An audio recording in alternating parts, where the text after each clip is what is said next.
Shalom cyane bakunzi ba Holy Mountain TV aho mudukurikirana muri ku mpande zine z'isi turabashimira cyane dukomeza kubifuriza ibihe vyiza mukomeze guhezagirwa impande zose tubifuriza cyane n'umwaka mushasha kandi turacari mu ntango z'umwaka mushasha uno munsi turi kumwe n'umutumire adasanzwe umukozi w'Imana twubaha cyane ni ryambere akoranye natwe nka Holy Mountain TV ariko ndazi ko tuzakumva ibidasanzwe tuzakungukira vyinshi reka tudatevye tubanze tumakanya atwidondore. Holy Mountain TV. Murakoze kutwakira muri Holy Mountain TV. Amazina yanje nitwa Gitangaro Don Freri. Ariko izina rimenyerewe cyane ni Miracle. Nibaza ko ari ivyo sanzwe ndumusore nkorera Imana kandi ndabinezererewe cyane. Murakoze. Murakoze cyane Don Frere Gitangaro tugize amahirwe cyane twumvise izina ryanyu Gitangaro Miracle turiteze cyane ko tuza kwakira ibidasanzwe akora muri Eglise ihari. Sanzwe ndi mu ishengero ryitwa Emmaus Glory Church riri muri ministere yitwa Emmaus Christian Revival Ministries. Sanzwe ndi mu ishengero riri mu Maramvya niho sanzwe ndiko ndakorera ibikorwa by'Imana muri kino gihe. Murakoze. Abadukurikirana baratandukanye mwumvise ko akora muri Glorious Holy Church iri i Bujumbura mu Maramvya neza na neza mu gihugu cy'u Burundi. Tugushimire cyane ku mwidondoro wanyu twashaka kwinjiranye zina mu kiganiro cyacu mbega twumvise ngo Don Frere akora muri Glorious Holy Church mbega akora iki yo bari muvuga ubutumwa n'umuririmbyi akora protocole canke akorayo igikorwa icyaha. Ibikorwa by'Imana bisanzwe byagutse ariko mushoboye kundondera ahantu mushobora kuntora neza mwibango ni mwibango ry'ubuvugishwa ariko nibindi bikorwa bitandukanye bikorerwa mu ishengero ndafise ibyo nkorerayo ariko cyane mu muhamagaro prophétique cyangwa ubuvugishwa. Murakoze. Namahirwe cyane uno munsi ngo twakiriye umuprofete umuvugishwa mu bisanzwe mu rurimi rw'ikirundi ni umuvugishwa natwe kumbure amahirwe turayarose yuko kwakira umuvugishwa natwe turagwaye kaze cyane turakunezerewe Don Frere Gitangaro. Neza na neza ikiganiro cyacu tuno munsi mbega ahenshi urashaho kumva ngo agakiza mengo byarabaye ibintu menga abantu batera inkuru agakiza mu bana ngo agakiza ndumukizwa tugiye kuri abakizwa hajya n'abakizwa mengo byaramaze kuba ibintu sinzi ko ari umugenzo sinzi ko ari inyigisho sinzi ko ari ubuzima barimwo mbega mu bisanzwe ga Don Frere wewe urashaka kudutahuza agakiza mu bisanzwe niki? Agakiza kuri jewe kandi nemeranje n'ijambo ry'Imana ni inyishu ikomeye cyane y'ikibazo cari hagati y'umuntu n'Imana. Ni inyishu Imana yatoye kuri ico kibazo. Dusanzwe tubizi ko umuntu kuva mwiremwa Imana yari mufitiye umugambi munini yari mufitiye ikimushakako ariko umuntu yarononekaye aratosekaza umugambi Imana yari mufiseko ahitamwo kwigenga ahitamwo gukora nk'uko Imana itamubwiye. Guhera ico gihe umuntu yarabaye kure y'Imana. Muravyibuka muri Edeni itongo ryo muri Edeni ryararinzwe abamarayika baraza bararirinda umuntu ntiyasubira kuronka karyo ko gufungura kuri ca giti c'ubugingo. Vyatwaye rero imyaka myinshi kugira ngo uwo muntu asubire kwemererwa gusubira gusabana n'Imana. Rero iyo myaka yose iri hagati yuko Yesu apfa hamwe na ca gihe cyuko Adamu yononekara wari umugambi Imana iri kirakora kugira ngo wa muntu azosubire kwinjira mu kunywana n'Imana. Ico kintu rero cyo kwitwa Agakiza tuca tubona neza ko ari inyishu y'Imana ku kibazo cy'umuntu n'Imana. Imana yonyine niyo yirondereye iyo nyishu irayizana kugira ngo umuntu ashobore kwinjira muri bwa bwiza yari yaratakaje. Uvuze ngo Yesu yaradupfiriye birafatanye n'agakiza none Yesu niba yaradupfiriye nibaza ko yapfiriye bari abantu bari kiriya gihe no munsi twebwe Yesu nitwamubonye none yibadupfiriye gute? Umuntu nkuko nabivuze yarononekaye kandi ukononekara kwa Adamu natwe kwaradukwegeye ukononekara kandi uko kononekara kwatuje ko twebwe tutabihisemwo. Ijambo ry'Imana ritubwira ngo bose bakoze ivyaha ntibashikira ubwiza bw'Imana. Twumvirije neza rino jambo turumvamwo bose mu kirundi turazi yuko ari isigarira zina ntatanya, ntawe bakuyemwo, ni jewe na wewe n'umuzungu n'umwirabure, uwo ari we wese ntiyashoboye gushikira ubwiza bw'Imana biciye mu kononekara k'umuntu umwe. Ariko rero ubwo bwiza tubanze tubyumve, ntibisigura ko butahari. Ubwo bwiza burahari, gusa hari ikibazo kihari ku muntu adashobora kubwakira. Ubwo bwiza rero Imana yoyo irashaka ko umuntu aburonka, irashaka yuko umuntu ashikira ubwo bwiza Imana yamuteguriye. Umuntu rero yarononekaye, hanyuma bisabye Imana ikiguzi cyo gutanga cya kintu twise agakiza ku muntu uwo ari we wese. Uca wumva neza ko akagakiza ntawe kataraba, nikavuga nikafise ububasha ku bayuda, ntigafise ububasha ku bantu bonyine bari muri kiriya gihe, ariko gafitse ububasha ku muntu wese yaremwe, kuko umuntu wese yaracumuye, acumuriye muri Adamu. Kandi umuntu wese nta handi hantu azocungurirwa atari muri Kristo Yesu, biciye mu kwakira ako gakiza nyene. Ntawe rero karaba, ntawe gakuramwo, nta muntu mwiza ahari imbere y'Imana atari umuntu abonetse ko ico gikorwa cyo kwakira Kristo nk'umwami n'umukiza mu buzima bwiwe, ngo yizere ahe ubuzima bwiwe umwami, hanyuma umwami amuganze. Agakiza mu bisanzwe ngerageje kumviriza ingene wisiguriye, agakiza bifatanye, donc agakiza bisa no kumbwiye ko ari Kristo, donc kwakira Kristo. None kwakira Kristo sindabitahura, umwakira gute? Ko Kristo ari umwe, umwakira gute, muhurira he, bimeze gute? Imana yarahisemwo ko yorohereza umwana w'umuntu. Kera ibimazi vyaratangwa kugira ngo umuntu ashobore guharigwa canke icyaha ciwe gishobore gutwikirwa. Ariko ibyo byose byagumanya agasembwa guhera mu isezerano rya kera. Umuntu ntiyashoboye kwinjira muri ka karuhuko canke muri bwa bwiza, kubera naho ibimazi byatangwa ari iby'impene, ari iby'intama canke ikindi kintu cyose cyatangwa kugira ngo gishobore gutuma umuntu ashobora kwegera Imana, ibyo ntibyamuzaniye ubuzima Imana yari ikeneye. Imana rero yaciye ikunda umuntu gushikaho itanga umwana wayo w'ikinege, nk'uko ijambo ry'Imana ritubwira, acaraza gupira wa muntu nk'ikimazi kimwe kizima gikwiye kandi kidasubirizwa. Kandi nk'uko nabivuze, Imana hisemo korohereza umuntu, atakindi gikorwa na kimwe umuntu asabwa wenyene kwizeresha umutima wiwe ubwa mbere kari umunyabyaha.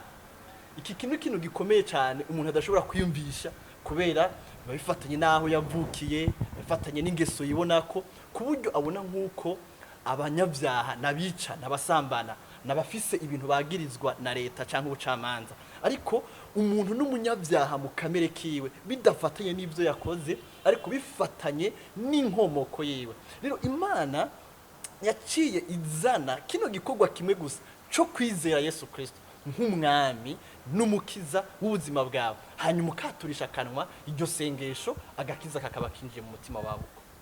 Mbega uvuze ngo agakiza birafatanye nuko umuntu yari yarakorotse muri Adamu. Sinumva ingene umbwira ngo ndi umunyabyaha kubera Adamu. Igihe Adamu yakoroka, Jesse ho narindi nta nuwo nabonye daye. Ego haravugwa Adamu, turamwumva abantu bamuvuga, baravuga ko hari n'amaverse agenda bisomamwo, ariko igihe Adamu yakoroka, je ko atariho narindi, gute mfatana n'ivyo bintu? Ico kibazo ni ciza cyane, kubera abantu navuze ko badashika ahantu biyumvisha ko ubwabo hari ico batakaje, kubera Adamu afite ico yatakaje. Mugabo ndafise akarorero kamwe shobora gutanga ku ari we wese ashobora kubarekana natwumviriza.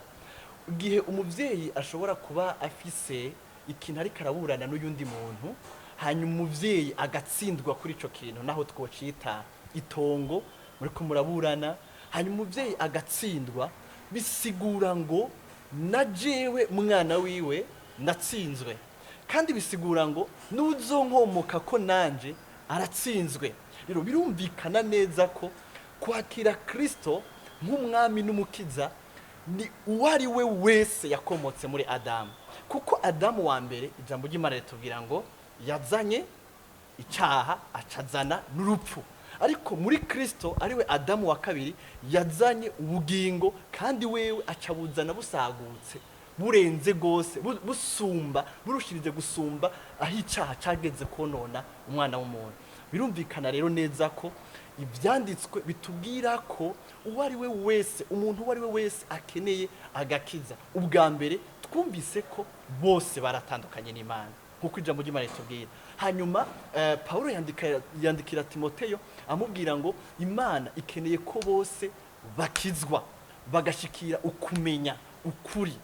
urumva ko uwo ari we wese umuntu uwo ari we wese arakeneye agakiza mu ruhande rwiwe. yarakorotse kandi wenyene yaba bizi yaba atabizi arakeneye kumva ko hari ikintu yatakarije muri Adamu.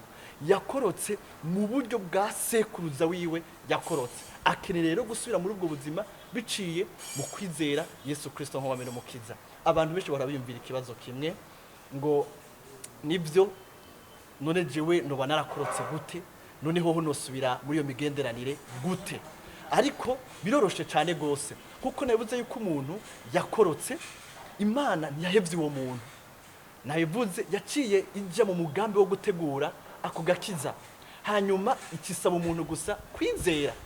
imusabye kwizera bimukura mu kibanza cyo kwizera wenyine, kubera hari abantu bibaza ko bashoboye kwikiza, hari abantu bibaza ko batunganye, hari abantu bavukiye mu miryango basenga, hari abantu bafise abiwabo basenga, bamwe barakorera n'Imana, abandi bari mu miryango y'abihebeye Imana.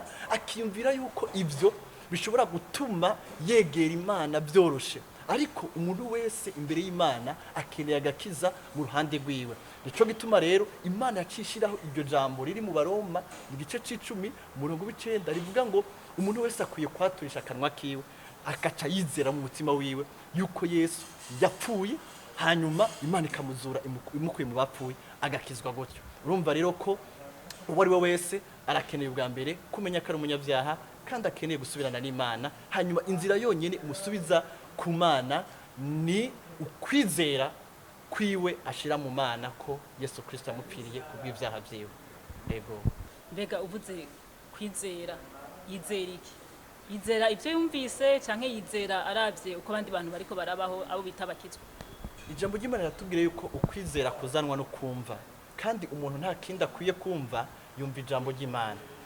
biramenyerewe cyane muri kino gihugu yuko tubona ko abantu bo bara abakristo cyane canke bo bara abakristo cyane, tukavuga yuko mu gihugu cy'u Burundi twaba dufise ibice byinshi kwijana by'abantu bitwa abakristo.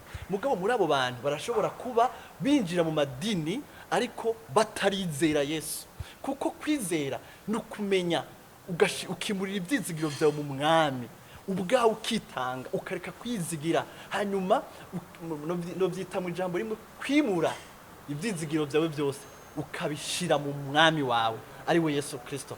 rero ukwizera twebwe dushobora kuba duharura muri bano bantu kuba gusa no kumenya, kuko abantu benshi barazi ko Imana ihari, kandi ijambo ry'Imana tubwira ngo ibyo n'abadayimoni barabizi, ariko ntibishobora kubakiza.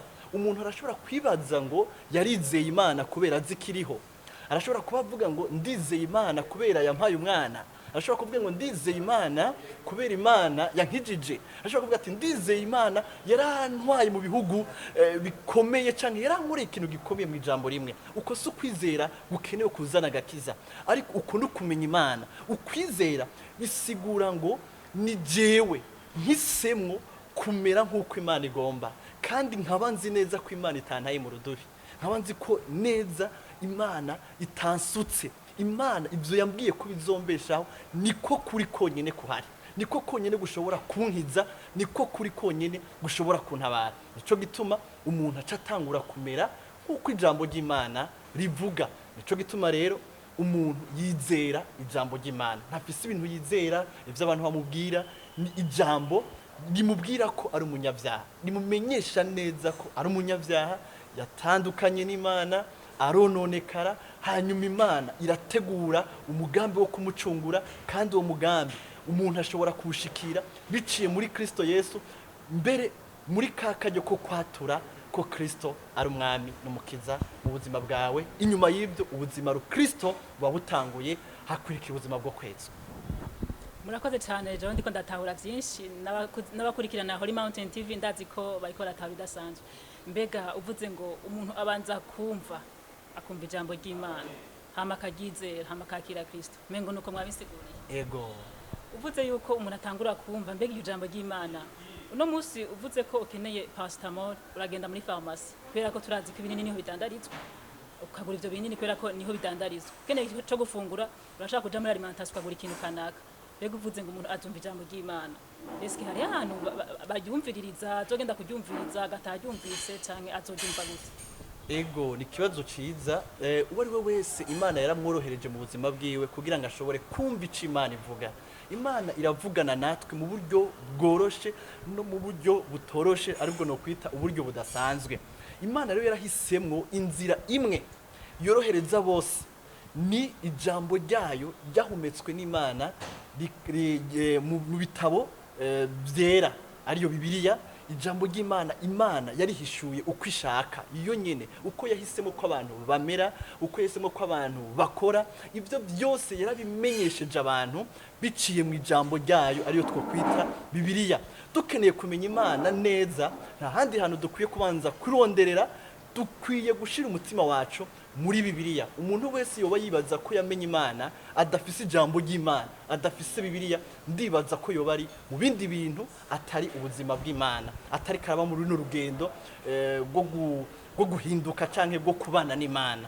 Uwo ari we wese Imana yaramworohereje akaryo kamwe ko mu ijambo ry'Imana. Muri Bibiliya niho tubona Imana, niho dusanga Imana. Imana yariyegeranije, nivyo niko novyita, yariyegeranije muri zirya ndome ariko yitanga nk'ubuzima, iri kwizayo kugira ngo twebwe dushobore guhura nayo. Ikindi naco Imana ntiyamikora muri ubwo buryo gusa, hariho ibibanza kanaka usanga bikoraniyemwo abana b'Imana, hariho amashengero ahantu usanga abana b'Imana bari. Uwo ari we wese arashobora guhitamwo kugenda kumva ijambo ry'Imana rimumenyesha ingene akwiye kubana n'Imana. Ivyo bibanza rero birahari, uwo ari we wese ndabizi ko nta kilometero kihari ahari naho iryo shengero kanaka ryo bariri.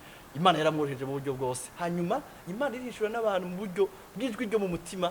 Uwo ari we wese naho atubafise ikibanza jamwe nayo yuhakana, hari hijwi ryo mu mutima ryama riganiriza umuntu wese kakeneye Imana. Imana yaragerageje kwishurira abantu mu buryo budasanzwe no mu buryo bworoshe. Hari igihe umuntu ashobora kumva Imana imuganiriza mu buryo bw'inzozi, ariko ivyo byose bisuzumirwa mu ijambo ry'Imana. Birumvikana yo mu ijambo rimwe, ikibanza kimwe umuntu ashobora guhuriramo n'Imana ni mu ijambo ry'Imana ariyo Bibiliya.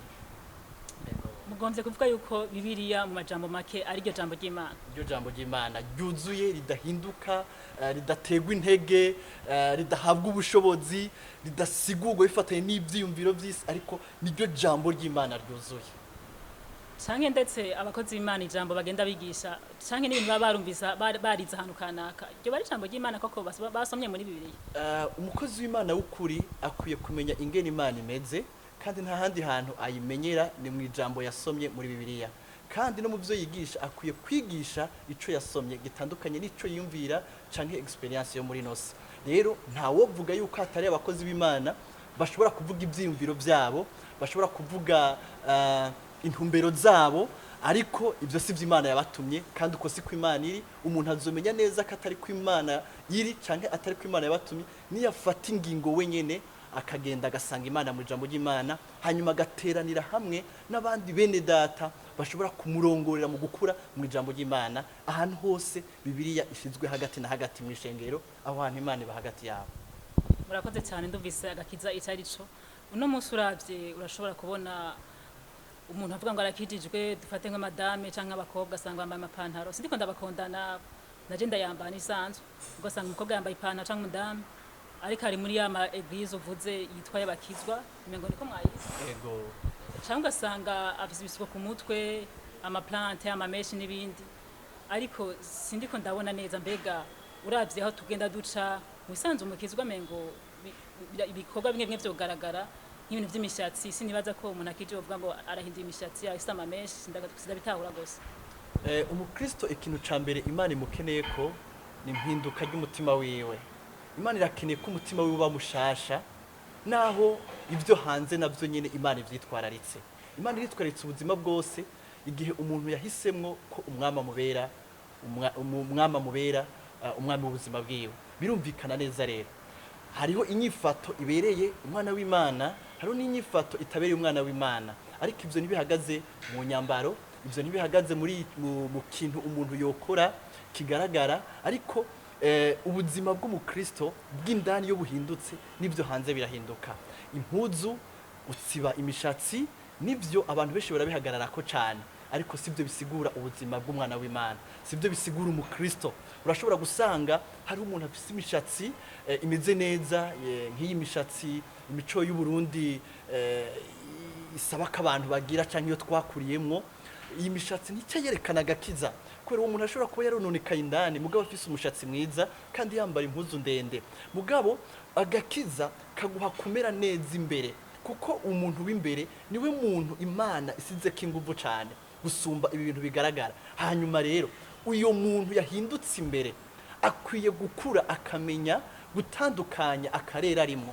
Arashobora kwisanga ari mu karere gutsiba imishatsi atacu bitwaye abantu, kuko jewe ndemeza neza ko gutsiba imishatsi atacu bitwaye Imana, kuko umushatsi nta cyaha wakoreye Imana, ariko umutima w'umuntu niwe Imana irondera, niwe Imana icungura. Ariko uwo muntu arashobora kwisanga ari ahantu abantu batamutahura, abantu badatahura ko umuntu yatsibye imishatsi ashobora kuba umwana w'Imana. Uyo muntu rero abwirizwa kubireka, ariko si wari mu ikosa. Byumve neza, umuntu si wari mu ikosa, ahubwo ni kibazo cyo kudakura no gutahura cyabo bantu. Rero naho badatahura, naho badakuze, ijambo ry'Imana ridusaba ngo twebwe dufise ugukomera canke tumaze gushika aho gutahura ibintu, turashobora kwihanganira intege nke z'abandi. Rero gutsiba umushatsi sivyo bivuga yuko uri umupagani, kudatsiba umushatsi sivyo bivuga ko uri umukristo, ahubwo ubuzima bwawe n'Imana nibwo bwerekana ko uri umukristo. Namabwira abantu ibi vyoduhenda. Hari igihugu kimwe umugenzi wanje yanganirije yagiyemwo, abantu b'imaraya nibo bambara impuzu ndende. Ashitseyo yumva ngo abantu batangwe kumuhamagara nk'uko ari maraya, aratangara. Hanyuma baramubwira yuko muri ico gihugu abantu bambara impuzu ndende babigeme ari umwambaro w'imaraya. Birumvikana neza rero ko twoshobora kwihenda gose. Iyo uravye umuntu ukamubona yambaye ipantaro ugaca umubonamwo ivyaha, ipantaro si yituma ivyaha biba, ahubwo n'umutima w'umuntu utahindutse utuma ivyo biba. Numva umenga nogeza ngaho kubishira kuri cyo. Murakoze cyane, aho karore nako rero karadufasha cyane gutahura gose kubijanye n'inyambaro canke n'agakiza. Mbega uno musi umukozi Imana Don Fleury twagira amahirwe yo kubakira kubana namwe, dukomeza gutahura bidasanzwe. Mbega uno musi bazawumva ngo umuntu ngo je ngivyo agakiza narabivuyemo, agakiza mbega muzamura ivamwe mwongera musubiramwo mubwikanaka. Jewe ndizera ko uwo muntu ava mu vy'agakiza ntaba yarabigiyemo, kuko umuntu wese yabigiyemo yumvise ahubwo yumva yo bibandanya. Petero yarigeze kubwira ijambo rikomeye Yesu, ati mbega Yesu twokuvako tukajahe kare ufise umutsima w'ubugingo. Hanyuma wibuke kandi ko mu bantu benshi bakurikira Yesu hari abantu bamukurikira barondera ivyo abaha, barondera umukate, barondera gukira, bafise ibintu byinshi bamuronderako. Nuno musi rero hari abantu boduhenda buzuye mu mashengero ukamenga bakurikiye Yesu, mugabo siwe bakurikiye, hari ikintu bakurikiye. Rero ico kintu iyo kibuze, iyo ico kintu kitakibanezera, baca bavuga ngo twabivuyemo. Mu bisanzwe nta muntu yahuye na Yesu akamwakira mu buzima bwiwe, akumva ko Yesu yafashe ikibanza gikwiye, ashobora kubivamo. Ivyo mukundira intumwa zarapfuye ziri mu bihe bigoye, nuko zari zaramwumvise. Utamwumvise rero biroroshe cyane kamuvako, ariko wamwumvise biragoye kumuvako. Mu bisanzwe uvuga ko umuntu yaba mwana w'Imana yarakiriye agakiza, donc uba ari bwo buzima agiyemo adasubira kuvamo. Nibaza ko atani kindi kirere asubira kumva kimunezera, nta kindi kirere c'ubuzima bwiwe kiba kigisigaye kihari, ni ikirere c'Imana c'ubwami bw'Imana gusa buganje mu mutima wiwe. Tukiraho nyene uravye nk'umuntu donc wari mubona ari umukizwa araja gusenga yarakiriye Yesu, donc uko nyene wabisiguriye, ngaho ugasanga giye kanaka yaravye ati ndabivuye mwibanye n'impamvu kanaka, nta n'impamvu kuja gusenga kigumira muhira, naho umuntu agakiza aracari muri ko. Abantu benshi baraja gusenga ariko atahishurirwa, baraja gusenga ariko ari kubera abandi bagiye, ari kubera babaye motive n'ivyuma bivuga neza n'abaririmbyi baririmba neza, ariko batahishuriwe Yesu Kristo. Umuntu by'ukuri yahishuriwe Yesu Kristo, umuntu bahuye neza mu mutima, arumva byose ari shano kuri we, arumva nta handi hantu ubuzima bwiwe bushoboka atari muri Yesu Kristo. Rero uyo muntu arashobora kukubwira ati navyiviriyemwo, ni kubera atigeze amenya ico Kristo yakoze. Umuntu yahishuriwe neza ico Kristo yakoze mu mutima wiwe, uyo muntu ntashobora kumva ko ashobora kumara umwanya ari kure y'Imana. Ntivyomukundira, ahubwo turabe neza aba bantu twumva ko bishoboka yuko bashobora kuva ku Mana, n'ukuri tuzosanga ari abantu batayishuriwe Yesu Kristo, n'abantu bafise ibintu bari bubakiye mw'ishengero, mugabo urufatiro rwabo atari Yesu Kristo.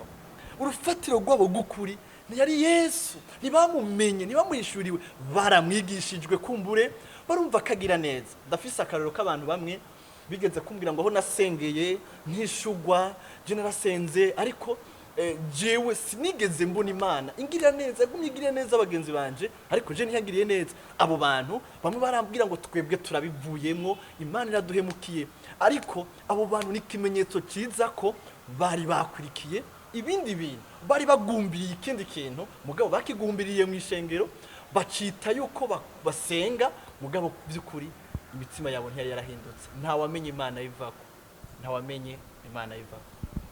Musanze vuga uti warakiriye Yesu, warakiriye Agakiza ukagumamo. Biroroshe cyane ko umuntu yahishuriwe Kristo adasubira inyuma. Umuntu wese atamuhishuriwe arabivamo.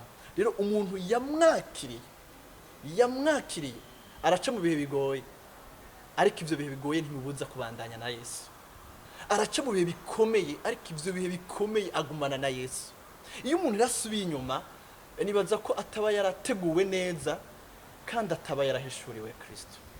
Ego meze nk'usuye inyuma gato akantu ributse, wavuze ngo ku mwana w'Imana ifatanye no kwakira Kristo, donc warumvise ijambo kagizera mukamwakira, ariko uvuze ko bimeze gutyo ari kumwakira nk'umuntu dufate akarorero, umuntu aravutse, papa we n'umukozi w'Imana ahantu, umwana akuriye mu ishengero, akoze nyine ari umuntu akora ibikorwa byiza nyine byo tubona, gufasha abandi, kwitangira abandi, ibintu nk'ivyo, ariko ugasanga umwanya kanaka arakuza umwana, arakuriye mu shengero, ntigeze muga yizera ngo yatuneka akanwa kiwe, ugasanga ararongora urushengero kanaka, uno munsi ariswe pasteur. Ibyo ntibishobora kubaho none. Abo bantu baragwiriye cyane. Jewe na Jeno bamaze guhura n'abantu benshi bameze uko, bashobora kuba barakuriye mu miryango y'abantu basenga, maze barahawe n'ibikorwa, bamwe n'abaririmbyi, abandi baravuga ubutumwa, ariko by'ukuri bamubaza ryari yahuye na Yesu, ryari yafashe ingingo yiwe yo kwimika Kristo mu buzima bwiwe nk'umwami n'umukiza, akavyibaza ko bisa no kubatizwa. Birasa na wa munsi bamushira mu gikorwa, nibyo aguma yibuka, ariko ugasanga ntiyigeze yumva ko agakiza muri we kari ku giti ciwe, canke akibaza ko byoroshe cyane ko ari mu ishengero yarakijijwe. Uwo muntu rero naho yoba ari mu bikorwa arashobora kubikora, ariko kandi ntaraba umwana w'Imana, ariko arakora ibikorwa mu bwami, ariko ntararonka uburenganzira bwo gukugwa ko urubanza. Ikintu gihambaye nuko umuntu akwiye kumenya ko hariho urubanza rw'ibihe bidashira ruri ku buzima bw'umuntu wese, kandi rumuvako biciye muri kuno kwatura. Uko kwatura ukakira Yesu Kristo, niho honyene uruno rubanza rukuva.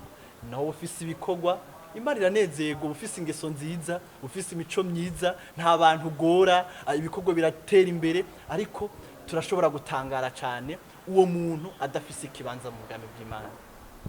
Nkomeza gutahura byinshi, muri make ugombye kuvuga yuko kwakira Kristo mu buzima bwawe ari gutsinda urubanza, no gutsinda urubanza rw'ibihe bidashira.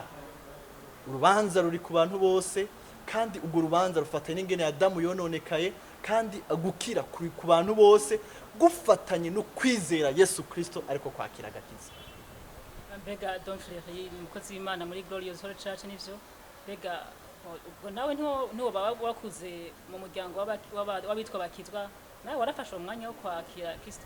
Jewe ndavyibuka ko imyaka 13 ya mbere y'amavuka nari mu idini, kandi nari sanzwe fise n'ibintu nifuza gushikako vyotuma vyerekana ko nanje ndafise ikibanza mu idini, ariko nk'uko abavyeyi banje banyigisha indero rupasoni y'umwana w'Imana naragerageza, ariko naguma numva neza ko n'ubu hari agahaze ntashobora kutazoja mu ijuru, kandi ndi mu bikorwa mbere nkiyumvira ati none nokora iki, kumenga naho ndi muri bino bikorwa numva ijwi ryo mu mutima ari insinda.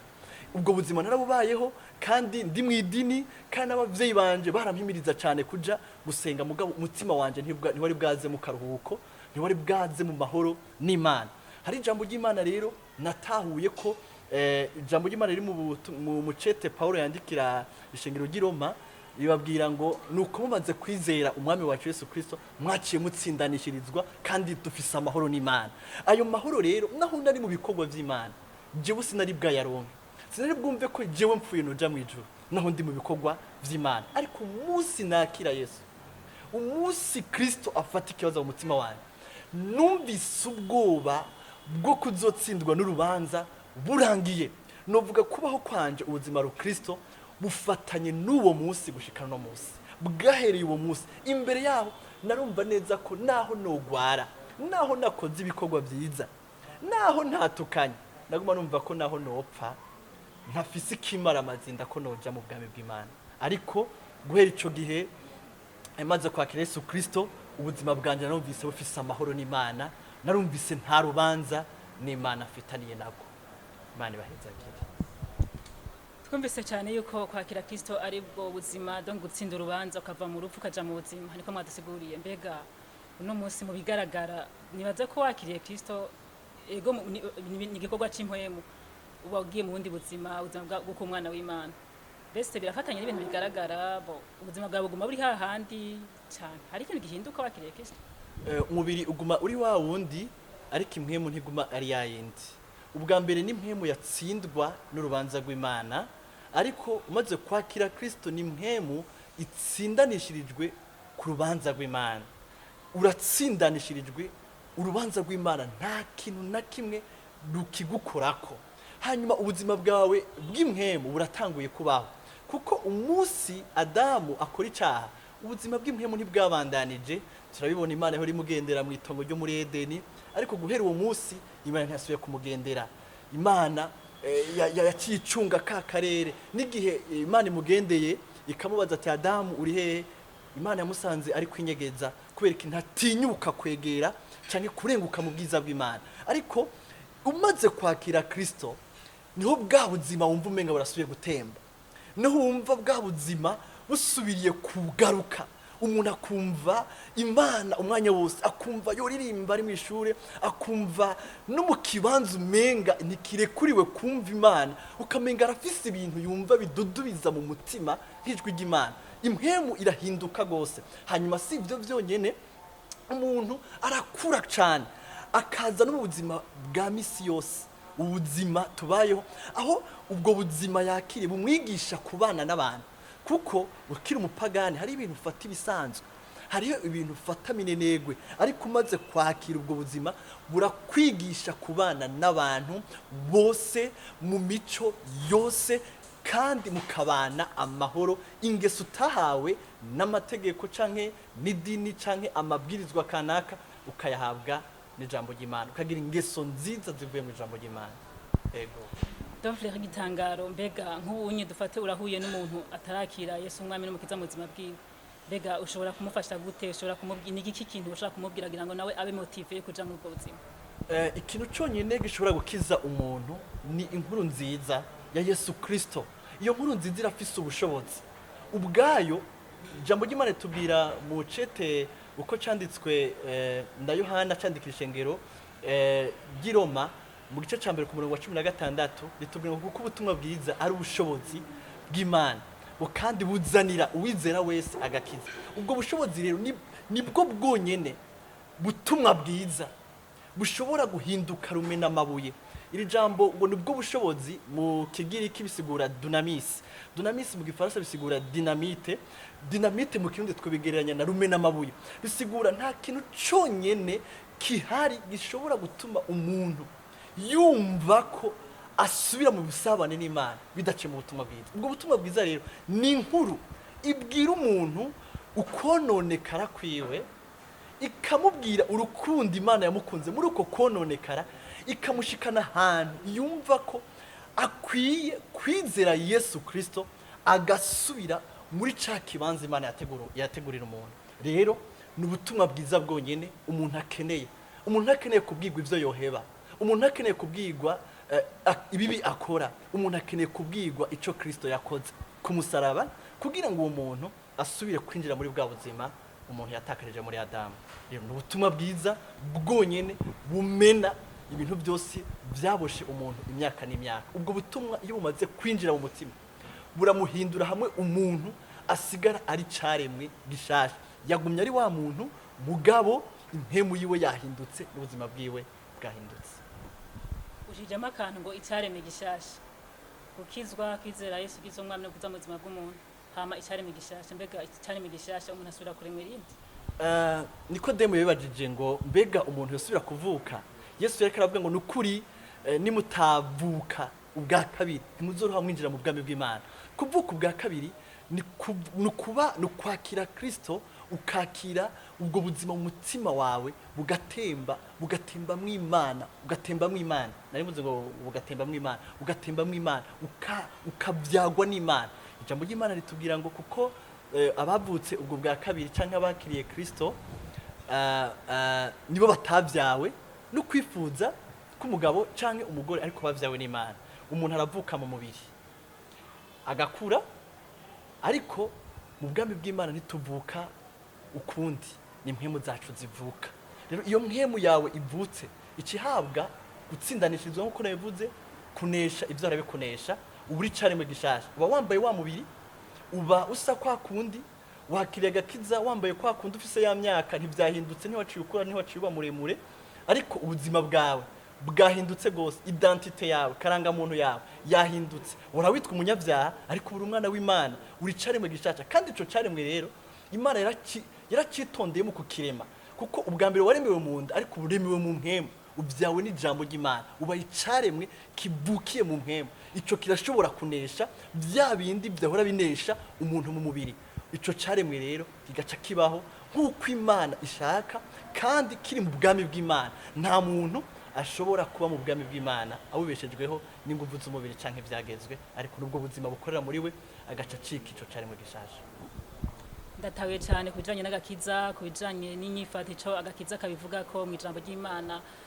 Nkuko Don Frere yakomeje kumfasha gutahura vyinshi kuva mu ntango, nagenda amaza vyinshi kubera ko byasaba ko antahuza cyane kugira ngo naje ngera ahantu ushaka gutahura, kugira ngo ejo muye n'umuntu ushaka kumubwira nti bimeze gutya, ijambo ry'Imana rivuga uku, nanjye natahuye iki.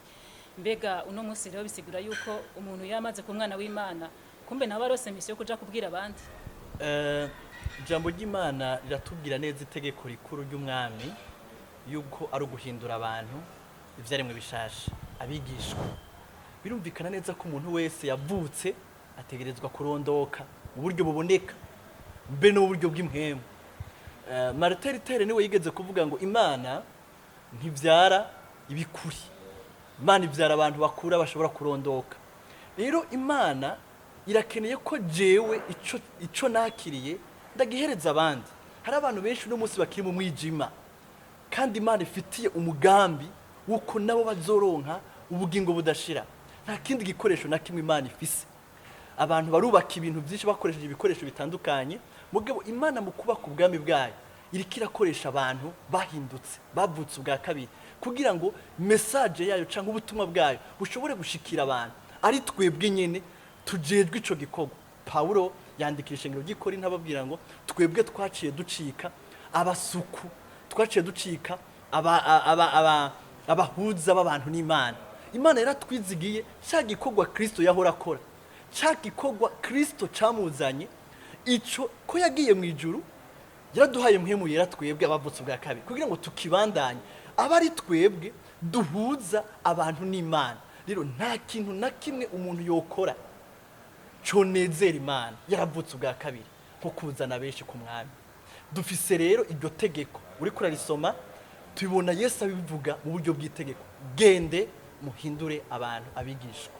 Rero umuntu wese yakijijwe, yakiriye agakiza, ntakwiye kubikora abirungitswemo n'ishengero, akwiye kumva ko ari itegeko imana yamuhaye wenyine ku giti ciwe batamwinginze atawinze kumutera intege ariko ari imana iri kumwe nawe ni itegeko ku muntu wese yavutse ubwa kabiri. Murakoze cyane kumfasha gutahura turiko dusa n'abarangiza Don Fleuri nakaye kajambo wobwira abakurikirana Holy Mountain TV ku mpande zine z'isi ndetse n'abagukurikirana nawe nakaye kajambo wobwira abantu batarizera Kristo nk'umwami n'umukiza mu buzima bwabo. Icya mbere nuko bakwiye kumenya ko imana yabakunze igatanga umwana wayo w'ikinege kandi imana ikeneye ko uwo mwana wayo abakura ku urubanza rurahari. Hari igihe umuntu yibaza ko ari ibintu bisanzwe ariko uburake bw'imana burahari ku bantu. Imana rero yarakunze umuntu gushikaho ifata icagaciro yari ifise mu bwami bwayo ari we mwana w'Imana. Kubwo gukunda twebwe iramutanga, imutanze kugira ngo twebwe turonke ubugingo budashira. Rero imana yarahishuye urukundo rwayo rwinshi ku muntu rutagira akagero, kandi urwo rukundo rwinshi imana yahishuye rurimo n'uburake bw'imana buzoba ku bantu bose bazosuzugura igikorwa umwana wayo yakoze. Ibi ndiko ndabivuga mba numva ari ikintu gikomeye, kubera ko ari ikintu gikomeye. Kenshi tubifata ibintu bisanzwe, burya uri kuraraba abantu bazohanwa birushirije kuko barasuzuguye igikorwa cy'umwana w'Imana. Rero umuntu wese ashobora kuba ariko aratwumviriza akwiye kumenya ko nta kandi karyo na kamwe kagisigaye kahari imbere yiwe atari kwizera uno munsi. Buze uno munsi nuno munsi nyene kuko ejo si umunsi wawe, nta kontra ufise ko ejo uzoba uhari. Ukwiye kumenya ko imana yaragukunze gushika iguha umwana wayo kandi nta karyo na kamwe ufise. Naho wo kwiyumvira ko ukora ibikorwa byiza, naho wo kwiyumvira ko uzokwigeragereza, ntushobora gushika mu bwami bw'Imana udaciye muri Kristo Yesu. Kandi kirushirije nuko uburake bw'Imana buhishuwe ku muntu wese afata minenerwe igikorwa ca Kristo. Burya jewe ndibaza ko Imana ntizohanira abantu ko basambanye, Imana ntizohanira abantu ko bibye, Imana izohana abantu ko basekunwa umuti w'ivyaha kandi Yesu yarawuzanye. Nico kintu, kubera Yesu yarazi ko tudashoboye kwikiza, yarazi ko tudashobora kwishikana mu bwami bw'Imana. Mugabo twaronse umuti, ariko uwo muti twanse kuwufata, none dukwiye iki? Dukwiye urupfu.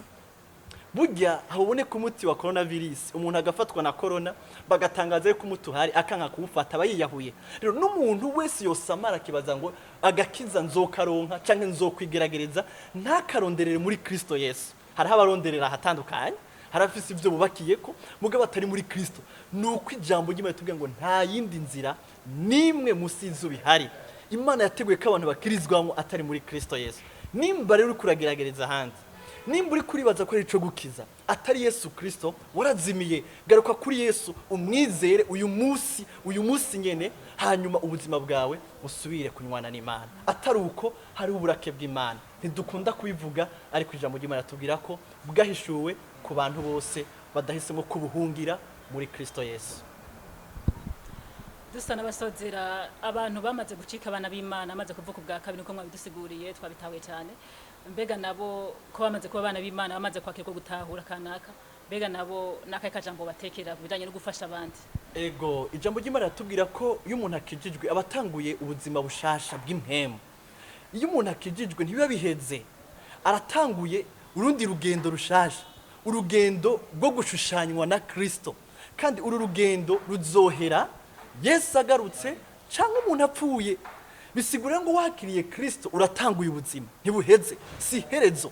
Uratanguye ubuzima bukwiye kubandanya, bukwiye gushishikara. Umuntu agenda arashushanywa na Kristo, agenda arezwa, niko no vyita.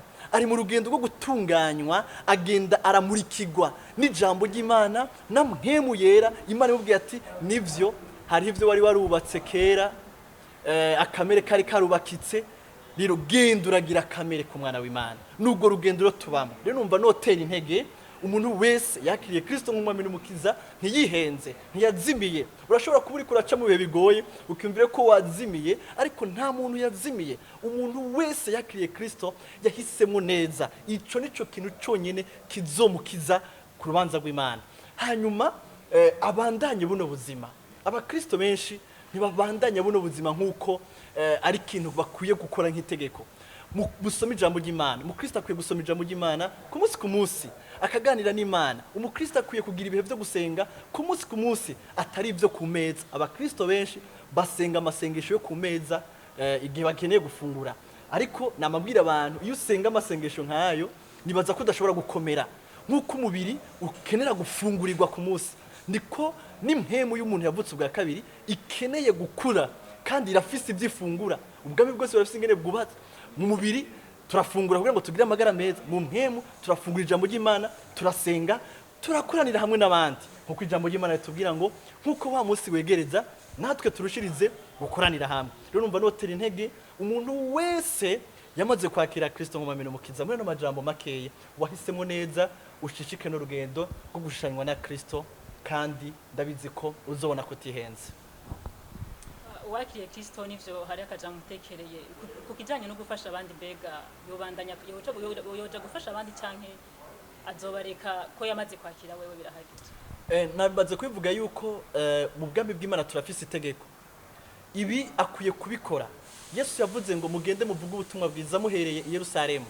Nahere kuri baryo babana abashingira intahe ico Kristo yakoze muri we, ni uhere mu bagenzi bawe, niwe Imana yakuhaye nk'umugisha ushobora kuganiriza mu buryo butahuritse, ubaganiriza inkuru nziza y'ubwami, hanyuma genda muri quartier, hanyuma ubandanye Imana izogushikana kure ishaka kushika wewe.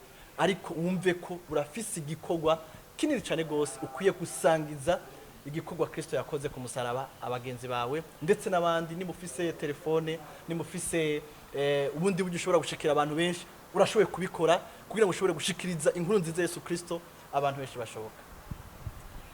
Ndashimiye cyane Imana kubwanyu, twari kumwe n'umukozi w'Imana, umwana w'Imana, icyaremwe gishasha nkuko magiye mu ntahuza nagenda bitahura nanje.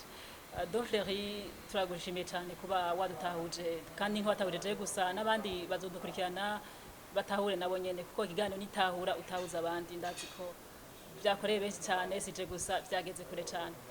Dofleri tugushimire cyane kuba wakoranye natwe, wahivye umwanya wawe, wahivye ibindi bikorwa. Ndazi neza ko tatakaje gukorana nawe, tubwire ko gukorana nawe atari akantu gatoya, ni ikintu kinini cyane. Holy Mountain TV turagushimiye cyane, tukomeza no kwifuriza ibihe byiza, tuvuga ngo warahezagiwe cyane. Amen, amen. Nanje ndabashimiye mwebwe mwitanze namwe mukadohereza kano karyo, na karyo kadasanzwe, kandi bino bikorwa byanyu namwe Imana ishikare kuvyagura, kuko ngaha hari umuntu ashobora kurekera twumviriza, ushobora gusanga hindutse, ushobora gusanga afashe ingingo, ugasanga namwe mu bwami bw'Imana bibabereye umugisha udasanzwe. Biritubwira ngo abashikana benshi kukugororoka bazokwakaka nk'inyenyeri. Rero ibi bikorwa mu bishishikare kandi Imana ibagurire. Ndabashimiye gose ku butumire bwanyu, ku bibazo byanyu kanaka, umwama bakomeze gose. Nizera ko turosa akaryo tuzosubira kubana nawe. Amen, amen. Ni naco kintu nagenda kubaza, nagira mvuge nti mbega undi munsi tukeneye dusura ukorana natwe udutahuze kandi. Ego turiteguye cyane kuko tuware kubw'ubwami bw'Imana. Tubashimire cyane, mwarahezagiwe cyane, ibihe bikomeze kuba byiza. Amen, amen. Urakoze.